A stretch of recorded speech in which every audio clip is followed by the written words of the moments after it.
He says, Sheikh, help me. I look at women too much. The Sheikh said it's really simple, but you have to commit to this. Every time you look at a woman, and I don't mean accidental look or like, you just business dealing look where there's no desire involved, but like look. He said, every time you look at a woman, pray 2 rak'at. Any time of the day, you look at a woman, improper, go pray 2 rak'at. See what's happening now. What's the formula? Why does this work? What is the bigger deal for Iblis? Does Iblis love that you look at a woman more so than he hates that you pray 2 rak'at to Allah?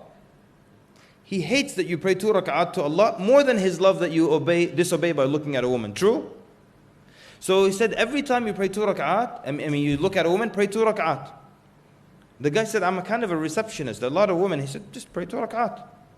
The guy said, the first day I prayed like 5 times, 10 rak'at. The next day I prayed 8 rak'at. After that 6 rak'at, then 4, then 2. Then he said, after that, before I even look, if I hear a woman coming, like I hear her voice, she's on the phone, or I hear her high heels, tuck, tuck, tuck, like that, the shaitan will tell me, don't look. If you look, you have to pray 2 rak'at, and just don't look. And he called the Sheikh and said, Sheikh, I don't look at all now. So the Sheikh then wrote about the 2 rak'at solution in his book. He said, then a young man read the book and he called me. He said, Sheikh, I read about your 2 rak'at solution, and I used to miss Fajr, and it would make me so angry to miss Fajr.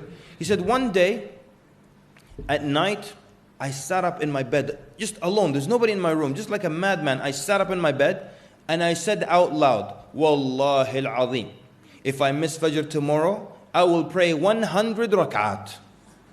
He'll pray 50 times extra salah. He said, Fajr came, no alarm clock, nothing. Iblis said, get up quickly, it's Fajr time.